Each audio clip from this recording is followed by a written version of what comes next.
Hello students, welcome to WiFi studios. एक बार फिर से सुबह के 5:30 बजे के सेशन में आप सभी का स्वागत है, जहां पे आज हम डिस्कस करने वाले हैं सीटिंग अरेंजमेंट का first part. Why this is first part? क्योंकि हम एक क्लास और लेंगे ताकि आपके लिए सारे के सारे एसएससी एग्जामिनेशंस में पूछे जाने वाले सीटिंग अरेंजमेंट के फॉर्मेट ऑफ क्वेश्चंस क्लियर हो जाएं। ये सेशन सुबह 5:30 बजे लाइव होता है। दिन में आप इसको किसी भी समय देख सकते हो, लेकिन ऑफ कोर्स अगर आप सुबह उठ के देखते हो तो वेरी वेरी गुड मॉर्निंग यार, क्योंकि सुबह उठ के प्रैक्टिस करना is the most important thing. क्योंकि कहीं ना कहीं ये आपके दिमाग में ही नहीं बल्कि आपके पूरी प्रिपरेशन में दिमाग में स्ट्रैटेजाइज करके बैठ जाता है। तो फटाफट इस वीडियो लिंक को शेयर कर दो अपने फ्रेंड्स के साथ, क्योंकि this session is important not only for you पर आपके सारे फ्रेंड्स के लिए भी। क्योंकि सिटिंग अरेंजमेंट होते तो बहुत आसान है, क्योंकि सारा डेटा हमें क्वेश्चन में ही दिया होता है, पर कॉम्प्लिकेटेड हो जाते हैं क्योंकि हम कंफ्यूज हो जाते हैं क्वेश्चन को सॉल्व करते समय। तो कुछ क्वेश्चन सॉल्व करेंगे आज और देखेंगे कि वो उन कंफ्यूजन्स को कैसे ओवरकम किया जा सकता है। पर ऑफ कोर्स यस, क्लास शुरू करने से पहले एक बार बाकी सारी टाइमिंग्स को डिस्कस करना जरूरी है, जो कि हमारे अनअकैडमी प्लेटफॉर्म से जुड़ी हुई हैं। रीजन बिहाइंड, जैसे आपको पता ही है कि wifi studios is a part of Unacademy. तो अनअकैडमी के प्लेटफॉर्म पे भी हमारी रेगुलर क्लासेस होती हैं, जैसे कि यूट्यूब पे होती हैं। तो उसके लिए सबसे पहले तो आपको हमारी प्रोफाइल को फॉलो करना पड़ेगा अनअकैडमी पे। इस प्रोफाइल को फॉलो करने का बेनिफिट, अपकमिंग नोटिफिकेशंस, बैचेस, सबकी इंफॉर्मेशन जो है वो आपको एज इट इज मिल जाएगी। इसके अलावा 7:30 बजे सुबह जो बैंक की क्लास होती है उसमें हम लोग फ्री स्पेशल क्लास कंडक्ट करते हैं। दैट मीन्स ये जो क्लास होती है ये सब्सक्राइबर्स और नॉन सब्सक्राइबर्स दोनों के लिए होती है। That means Unacademy subscribers plus Unacademy non subscribers. Same condition SSC के साथ है, रात में 9 बजे फ्री स्पेशल क्लास कंडक्ट होती है, same for subscribers and non subscribers. लेकिन सिर्फ और सिर्फ सब्सक्राइबर्स के लिए जो प्लस कोर्स है वो 12 बजे लॉन्च होता है। दैट मीन्स 12 बजे की टाइमिंग जो है वो प्लस कोर्स की है, that is only for subscribers. अब उस क्लास को अटेंड करने के लिए आपको ऑब्वियसली अनअकैडमी का सब्सक्रिप्शन करना पड़ेगा। जब आप अनअकैडमी का सब्सक्रिप्शन करोगे तो डिस्काउंट हमारी तरफ से, या बोला जाए तो इस कोड को यूज करके आप 10% डिस्काउंट अवेल कर सकते हो। ना सिर्फ डिस्काउंट अवेल कर सकते हो, पर अनअकैडमी पे अवेलेबल फ्री कंटेंट भी आप इस कोड से अनलॉक कर सकते हो, राइट? तो जस्ट रिमेंबर दिस कोड, क्योंकि ये कोड आपके सब्सक्रिप्शन के लिए भी इंपॉर्टेंट है, फ्री कंटेंट को अनलॉक करने के लिए भी इंपॉर्टेंट है। यूट्यूब का स्केड्यूल भी इसी तरीके से है, मंडे से लेके संडे तक वाईफाई स्टूडियोज पे 6 दिन हफ्ते में, मंडे से लेके सैटरडे तक सुबह 5:30 बजे सेशन प्रीमियर होता है, और सैटरडे संडे वीकेंड्स पे शाम को 7 बजे लाइव सेशन चलता है। मंडे टू फ्राइडे 2.0 पे 4:30 बजे शाम को लाइव सेशन चलता है, और यही वीकेंड पे 2.0 पे 4 बजे शाम को लाइव सेशन चलता है। दैट मीन्स एक ये सेशन प्रीमियर को छोड़ दें तो बाकी सारे के सारे लाइव इंटरैक्टिव सेशंस आपके यूट्यूब पे अवेलेबल है। अनअकैडमी की क्लासेस और इन क्लासेस में फर्क सिर्फ इतना है कि ये जो क्लासेस हैं ये आपकी कंप्लीट 60 मिनट्स की होती हैं, कई बार उससे ज़्यादा भी हो जाती हैं। लेकिन यहाँ जो ये क्लासेस हैं, सुबह 5:30 बजे वाली क्लास की अगर हम बात करें तो ये आपकी हाफ एन आवर की क्लास है। 4:30 बजे की क्लास की बात करें, ये भी हाफ एन आवर की क्लास है। ये आपकी 30 to 45 मिनट्स की क्लास होती है, जिसमें हम मैक्सिमम चीज़ें कवर अप करते हैं। सेम कंडीशन यहाँ पे भी है, ये भी आपकी 30 to 45 मिनट्स की क्लास होती है, जिसमें हम कुछ ऐसी चीज़ें कवर अप करते हैं जिससे आपका वीकेंड में कुछ ना कुछ बेनिफिशियल पॉइंट्स एग्जाम के लिए कलेक्ट हो जाए। इसी के साथ एक बार सब्सक्रिप्शन का प्रोसेस भी देख लो। वो सारे कैंडिडेट जो आज पहली बार इस सेशन को देख रहे हैं, किसी भी कोर्स पे क्लिक करेंगे, एनी कोर्स, नॉट नेसेसरी हमारी फोटो लगी है तो हमारा ही कोर्स देखना, नहीं। आप किसी भी कोर्स पे क्लिक करो, जैसे ही किसी भी कोर्स पे क्लिक करोगे एक ड्यूरेशन का पेज ओपन हो जाएगा। उसमें आपके पास ड्यूरेशंस अवेलेबल हैं 1 मंथ, 3 मंथ, 6 मंथ, 12 मंथ और 24 मंथ। तो आप कोई भी ड्यूरेशन सिलेक्ट करोगे, उस पर अपना कोड अप्लाई करोगे, that is SMS10, discount price के साथ प्रोसीड टू पे करोगे। सब्सक्रिप्शन जब आपका डन हो जाएगा तो याद रखना, बेनिफिट इसके सीधे सीधे से हैं कि आप इस सब्सक्रिप्शन के बाद अदर सब्जेक्ट्स भी पढ़ पाओगे, प्लस अदर एजुकेटर की क्लासेस भी कर पाओगे। दैट मीन्स ऐसा नहीं है कि आप सिर्फ हमसे ही बाउंड रहोगे, हमसे ही बंधे होगे ना, आप अदर सब्जेक्ट्स की क्लासेस और अदर एजुकेटर की क्लासेस भी इसके थ्रू कर पाओगे। अदर सब्जेक्ट्स में आपका maths, GS, English, current affairs, जो भी आप पढ़ते हो वो सब आ जाएगा। रीजनिंग के भी अदर एजुकेटर्स अवेलेबल हो जाएंगे, रीजनिंग की भी बाकी सारी क्लासेस अवेलेबल हो जाएंगी। That means this code is actually universal, ताकि आप आराम से सारी चीज़ों को अवेल कर सको, बेनिफिट ले सको। डन? तो चलो फिर अब बढ़ते हैं हम लोग सीटिंग अरेंजमेंट के क्वेश्चंस को डिस्कस करते हैं, देखते हैं कि उन क्वेश्चंस की अप्रोच क्या होनी चाहिए, क्वेश्चन पढ़ते पढ़ते समझ में आता है या नहीं आता है। So let us see the very first question. अब सबसे पहला क्वेश्चन इंग्लिश हिंदी दोनों में है, तो जिसको जिस भी लैंग्वेज में कंफर्टेबल होगा उसमें पढ़ेंगे, समझेंगे और आगे बढ़ेंगे। अब क्वेश्चन में देखो क्या कहा है, APR, XS and Z are sitting in a row. APR, XS और Z एक पंक्ति में बैठे, दैट मीन्स एक रो बना ली हमने। S and Z are in the centre. कितने लोग हैं देखो, 1 2 3 4 5 6, 1 2 3 4 5 6। अब इन 6 में बोला जा रहा है S और Z सेंटर में है, ये हो गया। A and P are at the ends. अब S और Z को हमने ऐसा क्यों बिठाया, इसका रीजन पता है? इसका रीजन सीधा सीधा सा ये है क्योंकि हम श्योर नहीं है कि कौन किस तरफ बैठा हुआ है, ठीक है। हमें सिर्फ इतना पता है कि S और Z बीच में है। अब इस पोजीशन पे S भी हो सकता है, Z भी हो सकता है, Z भी हो सकता है, S भी हो सकता है। इसीलिए हमने क्या किया, इन दोनों को ही एज इट इज रख दिया, समझे। अब आगे क्या है, A and P are at ends. अब A यहां और P यहां, या तो फिर P यहां और A यहां, दोनों कंडीशन है। अब बोला है R is sitting to the left of A। तो यार एक बात बताओ, R is sitting to the left of A का मतलब ये हुआ कि अगर A इस पोजीशन पे है तो क्या इसका कोई लेफ्ट हैंड हो पाएगा? नहीं हो पाएगा ना। सो दैट मीन्स हमें A को यहीं कंसिडर करना पड़ेगा, और अगर हमें A को यहीं कंसिडर करना पड़ेगा सो दैट मीन्स हमारा ये पॉसिबिलिटी A और P का कैंसिल हो जाता है, क्योंकि इन पॉसिबिलिटीज पे हम A का लेफ्ट नहीं बना पाते। बात समझे? तो यहां से हमने A और P को कैंसिल कर दिया, तो अब हमारे पास सिर्फ 2 पॉसिबिलिटीज है, S और Z की, इसके अलावा नहीं। A यहां फिक्स, P यहां फिक्स। तो मतलब अगर ZS है तो भी PA, अगर PA है तो भी मतलब SZ है तो भी इस तरीके से, ठीक है। अब बोला था R is sitting to the left of A, तो ये हो गया R is sitting to the left of A। Who is to the right of P? Now this is the question कि P के राइट में कौन बैठा है, P के दाएं कौन है। तो P के दायां बताने के लिए बट ऑब्वियस सी बात है, P का दायां बताने के लिए सिंपल सी बात है, जो बचा कैरेक्टर देखो, हम A को रख चुके, P को रख चुके, S को रख चुके, Z को रख चुके, R को रख चुके, तो बचा कौन? X। तो ये जगह हो गई X की। तो अगर हमसे पूछा है who is to the right of P, so X is to the right of P। बात समझ आई? तो इस तरीके से क्वेश्चन पढ़ के अरेंज करके हमें पूरा अरेंजमेंट आगे बनाना है, ठीक है। यहां भी हम R रख देते हैं, कोई नहीं। अब बोलोगे ये अरेंजमेंट सही है, ये अरेंजमेंट सही, हार्डली मैटर्स, क्योंकि हमें S और Z से लेके तो कोई क्वेश्चन ही नहीं पूछा ना। तो चाहे आप ये अरेंजमेंट लो, चाहे आप ये अरेंजमेंट लो, आंसर आपका X ही आएगा। समझ गए? चलो अगला देखें। अब क्या है, PQR STUVW sitting around a circle and are facing the center। PQR STUVW गोल घेरे में बैठे हैं और केंद्र का सामना कर रहे हैं। कितने लोग हैं? 1 2 3 4 5 6 7 8। अब पता है क्वेश्चन को सॉल्व करने की अप्रोच क्या होती है?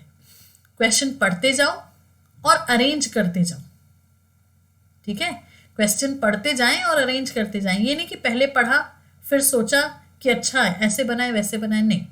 जैसे ही पढ़ा, PQR STUVW 8 लोग हैं, सर्कल पे बैठे हैं, सेंटर फेसिंग है, तो ये हमने एक सर्कुलर अरेंजमेंट बना लिया। अब कंडीशन बाय कंडीशन इस पे हम प्लेस करते चलेंगे। तो सबसे पहली कंडीशन है जिसमें बोला है P is second to the right of T। Who is the neighbour of R and V? P T के दाएं ओर दूसरा है जो R और V का पड़ोसी है। तो अब हम क्या करें, T को बिठाएं। P T के दाएं ओर दूसरा है। Now this is right and this is left, ठीक। तो P T के दाएं ओर दूसरा है जो R और V का पड़ोसी है। अब ये जो लगा हुआ है या हु लगा हुआ है, ये यूज हो रहा है T के लिए। बात समझे? तो P T के दाएं दूसरा है जो R और V का पड़ोसी है, तो लेट से आर यहाँ, वी यहाँ, या तो फिर वी यहाँ, आर यहाँ, क्योंकि अभी ये पोजीशन तो कंफर्म नहीं है। फिर अगले में बोला है S is not the neighbour of P, ठीक है, मतलब एस पी का पड़ोसी नहीं है, करेक्ट। फिर बोला है V is the neighbour of U, V U का पड़ोसी है। तो यार एक बात बताओ, अगर वी यहाँ है तो क्या वो यू का पड़ोसी हो पाएगा? नहीं। दैट मीन्स अब हमारे दिमाग से ये चीज क्लियर हो गई कि वी यहाँ और आर यहाँ, और जब बोला वी यू का पड़ोसी है तो यू यहाँ हो गया। अब अगली कंडीशन में बोला है क्यू एस और डब्ल्यू के बीच नहीं है, Q is not between S and W. अब क्यू अगर एस और डब्ल्यू के बीच नहीं है तो सीधी सीधी सी बात है, एस यहां पे नहीं है, पहली बात, एस यहां हो सकता है, एस यहां हो सकता है, एस कैन बी यहां, एस कैन बी यहां। क्यू के लिए बोला है वो एस और डब्ल्यू के बीच नहीं है, ठीक है। W is not between you and S, अब डब्ल्यू यू और एस के बीच नहीं है, तो यार सीधी सीधी सी बात है, क्यू एस और डब्ल्यू के बीच नहीं है, तो मान लो हमने एस को यहां बिठाया तो क्यू यहां हो सकता है, डब्ल्यू यहां हो सकता है, लेकिन ये तो गड़बड़ हो गई ना, क्योंकि एस और डब्ल्यू के बीच तो क्यू हमें नहीं चाहिए था। तो इस हिसाब से हम एक काम ये कर सकते हैं, हम एस को यहां बिठाएं, क्यू को यहां बिठाएं और डब्ल्यू को यहां बिठाएं, एज सिंपल एज दैट। या तो फिर एस को यहां बिठाएं, डब्ल्यू को यहां बिठाएं और क्यू को यहां बिठाएं, दोनों कंडीशंस हो सकती हैं। तो अब अगर आप क्वेश्चन पे ध्यान दो तो क्वेश्चन में हमसे पूछा है who is not between, question में पूछा है who is sitting second to the right of U, U के दाएं दूसरा कौन बैठा है। तो यार यू के राइट सेकेंड में ना पहला दूसरा, आंसर हो जाएगा इसका टी। तो इसमें इन पोजीशंस का तो कोई लेना देना ही नहीं कि हम ये सोचें कि S Q W S Q W कौन सी पोजीशन सही, कोई लेना देना ही नहीं, समझे ना। तो हम सीधा सीधा सा आंसर यहां से निकाल सकते हैं। तो आप इनको पॉसिबिलिटी में रख सकते हो, छोड़ सकते हो, आगे जो भी क्वेश्चन फ्रेम होंगे उससे क्लियर हो जाएगा। डन। चलो अगला देखिए। अब क्या है यहां पे देखो, 5 girls sitting on a bench to be photographed, 5 लड़कियां फोटो खिंचवाने के लिए बेंच पर बैठी है, 1 2 3 4 5। अब क्या बोला है, Seema is to the left of Rani and to the right of Bindu. अभी कहां बैठेगी पता नहीं, लेकिन हमें यह पता है कि सीमा रानी के राइट में और बिंदु रानी के लेफ्ट में और बिंदु के राइट में, ये हो गया, ठीक है ना। इधर चलता है राइट और इधर चलता है लेफ्ट। अब क्या बोला है, Mary is to the right of Rani, तो मैरी रानी के राइट में। Rita is between Rani and Mary, तो अब इनके बीच में रीता हो गई है 5। तो अब इनको बिठाओगे तो यहां बिठा दो, ये बिंदु का पोजीशन, ये सीमा का पोजीशन, फिर ये रानी का पोजीशन, ये रीता का पोजीशन, और ये हो गया हमारी मैरी का पोजीशन। समझे। अब क्वेश्चन में पूछा है who is sitting at the right end, दाहिने छोर पे कौन बैठा है। तो very simple to answer, right end पे हमारे पास है मैरी, क्योंकि लाइन का राइट और लाइन का लेफ्ट ये फिक्स है, कैरेक्टर का लेफ्ट कैरेक्टर का राइट, जब सीधे बैठे हो तो ये भी फिक्स है, हमारे लेफ्ट में लेफ्ट और हमारे राइट में राइट। समझ गए। चलो फिर let's see the next question. अब क्या है यहां पे, 8 persons EFG HIJK and L are seated around a square table, 2 on each sides। 8 व्यक्ति EFG HIJK और L एक वर्ग तालिका के चारों ओर बैठे हैं, प्रत्येक तरफ दो दो, मतलब दो इधर, दो इधर, दो इधर और दो इधर। अब बोला है there are 3 ladies who are not seated next to each other. अब इन 8 में से 3 फीमेल्स हैं तो 5 मेल्स हैं, ठीक है। 3 महिलाएं हैं लेकिन वो एक दूसरे के बगल में नहीं बैठी, ठीक। अब बोला J is between L and F। J हमारा L और F के बीच है। G is between I and F। G I और F के मध्य है। H a lady member is second to the left of J। H एक महिला सदस्य है जो J के बाएं और दूसरा है। तो यार अब H की बात हुई है कि H is a lady member, confuse मत होना हिंदी पढ़ के कि J एक महिला सदस्य है। H एक महिला सदस्य है जो J के बाएं और दूसरा है। F is a male member seated opposite to E a lady member. F एक पुरुष सदस्य है जो E महिला सदस्य के विपरीत बैठा है। There is a lady member between F and I। F और I के बीच एक महिला सदस्य है। A very simple question to answer, तो चलो समझो। J is between L and F, तो यहीं से शुरू करते हैं। मान लो L यहां, J यहां, तो J is between L and F, ठीक है। G is between I and F। अब G is between I and F, ये हो गया। H a lady member second to the left of J। तो अब यहां पे एक चीज समझे, अगर आप L यहां F यहां ले लोगे तो अब हम H को J के लेफ्ट में सेकेंड बिठा ही नहीं पाएंगे क्योंकि यहां तो G बैठा है। सो दैट मीन्स सारी कंडीशंस को समझते हुए फिर हमें अरेंजमेंट करना है। देखो कैसे, इसी से शुरू करो। ये सेकेंड लेफ्ट वाली कंडीशन से ज्यादा आसान होगा। H a lady member second to the left of J, तो मान लो J यहां, H यहां, लेडी मेंबर तो हमने उसे सर्कल में शो कर दिया। अब J was between L and F। L यहां, F यहां, G is between I and F, ये हो गया। अब क्या बोला है, F a male member is seated opposite to E, एक लेडी मेंबर, और F और I के बीच में एक लेडी मेंबर है। That means G is a lady member, as simple as that. बचा कौन है देखो, E हो गया, F G H I J, K बचा है तो K यहां आ गया। 3 फीमेल्स थी तो 3 फीमेल्स कौन आ गई हमारी, E G और H। और 4 मेल्स की अगर हम बात करें तो K I J L। Question में यही पूछा है हु आर फीमेल मेंबर्स, तो फीमेल मेंबर्स हो गई हमारी E G और H। क्लियर, पक्का।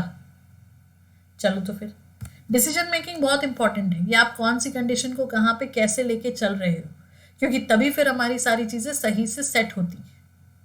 डन। अगला देखो, in a class there are 7 students A B C D E F and G। एक कक्षा में 7 छात्र हैं जिसमें लड़के और लड़कियां दोनों हैं, including boys and girls, A B C D E F और G। They sit on 3 benches 1 2 and 3।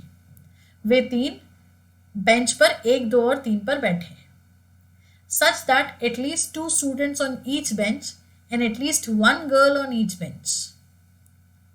इस प्रकार वो बैठे हैं कि कम से कम 2 छात्र प्रत्येक बेंच पर और कम से कम 1 लड़की। अब देखो 3 बेंच बनानी है हमें, 1 2 3। आप चाहो तो ऐसे भी बना सकते हो, 1 2 और 3। It's totally up to you, totally up to you. पर हमारा स्टैंडर्डाइजेशन ये कहता है कि हम एक काम करें, ऐसे चलाएं। अब कम से कम 2 लोग तो हैं बेंच में, तो ऑब्वियसली बात है जब 7 लोग हैं तो 2 तो ईच पे होंगे ही, किसी एक बेंच पे 3 होंगे। अब क्या बोला है देखो, C who is a girl student does not sit with A E and D। सी एक गर्ल स्टूडेंट है, पर वो ए के साथ भी नहीं है, ई के साथ भी नहीं है और डी के साथ भी नहीं है। फिर क्या बोला, F the boy sits with only B. ठीक है, तो ये ध्यान रखना, एक लाइन में सिर्फ एफ और बी आएंगे। तो अगर यार एफ बॉय है तो बी तो गर्ल हो ही गई, क्योंकि ये बोला ही गया है कि एटलीस्ट एक लड़की होनी चाहिए। अब जब लाइन में बेंच में 2 ही लोग हैं और एक लड़का है तो अगली लड़की होगी ही होगी। ठीक है, अब बोला A sits on bench 1 with his friends. तो चलो, ए हमारा बेंच 1 पे, जी सिट्स ऑन 3rd बेंच, ये हो गया। E is brother of C, E is brother of C, तो मेल हो गया ये। ठीक है, अब क्या पता चला, देखो ए यहां जी यहां, तो ऑब्वियसली बात है एफ और बी जो है वो बेंच 2 पे आ जाएंगे, क्योंकि ऑप्शन ही नहीं है ना हमारे पास। ऑप्शन इसीलिए भी नहीं है क्योंकि आपको एफ और बी के साथ किसी और को नहीं बिठाना। ठीक है, अब क्या बोला है आगे देखो, सी हमारा ए के साथ भी नहीं है, ई के साथ भी नहीं है, डी के साथ भी नहीं है, तो सी हमारा हो जाएगा जी के साथ, नो ऑप्शन लेफ्ट।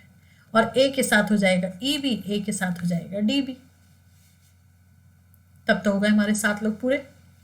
अब अगर हमसे पूछा है who all seats on bench 3, तो बेंच 3 पर जी बैठता है, तो जी के साथ में C, so that means G C is the right answer.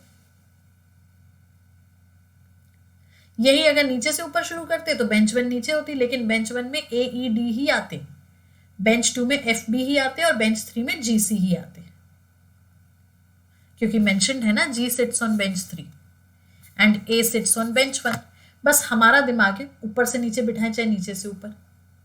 ठीक है, चलो अगला देखिए। अब क्या है, 6 girls are sitting in a circle facing to the centre of the circle. तो फिर से वही बात, कैसे करें, 6 girls sitting in a circle facing the centre. तो क्वेश्चन पढ़ा, इतना हमने सेट कर लिया। अब उन लड़कियों के नाम भी दिए हुए हैं, P Q R S T V. ठीक है, T is not between Q and S but some other one. T Q और एस के मध्य नहीं है, पर कोई तो जरूर है। तो क्यू यहां, एस यहां, या तो एस यहां, क्यू यहां। P is next to the left of V. P is next to the left of V. और यही बिठाना कहीं ना कहीं सही है, क्योंकि अभी हमें ये नहीं पता कि किसको हम कहां से कैसे अरेंज करें। ठीक है, तो हम क्या करते हैं, शुरू यहीं से करते हैं। P is next to the left of V, ये हो गया। R is 4 to the right of P, centre facing के अकॉर्डिंग 1 2 3 4, ये हो गया R। अब Q और S के बीच में कोई तो था, तो Q यहां, S यहां, चाहे S यहां, Q यहां, बचा कुचा कैरेक्टर T, तो ये आ गया हमारा यहां पे। अब अगर हमसे ये पूछा है who is sitting between Q and S, या S और Q के बीच कौन बैठा है, तो यार कौन कहाँ बैठा है ये नहीं पूछा, ये पूछा है इन दोनों के बीच में कौन है। तो चाहे Q यहाँ, S यहाँ, चाहे S यहाँ, Q यहाँ, बीच में तो बैठेगा R ही। यस, तो ये हो गया हमारा अरेंजमेंट डन कंप्लीट। ठीक है, तो इस तरीके से आपको क्वेश्चंस अटेम्प्ट करने हैं, और अगर आप इसी तरीके से क्वेश्चन अटेम्प्ट करोगे तो seating arrangement will definitely become something scoring आपके सारे एसएससी लेवल ऑफ एग्जामिनेशंस के लिए। ठीक है, क्लासेस की टाइमिंग बाकी सारी आपको पता ही है, चाहे वो अनअकैडमी प्लेटफॉर्म की हो, चाहे वो यूट्यूब की हो। तो इस सेशन में बस इतना ही। पसंद आया है तो लाइक करेंगे, शेयर करेंगे, चैनल को सब्सक्राइब करेंगे, और मंडे का सेशन फिर से देखेंगे, क्योंकि उसमें भी हम लोग कुछ सिटिंग अरेंजमेंट के क्वेश्चंस डिस्कस करेंगे। That's all for now, thank you, keep practising, have a great day.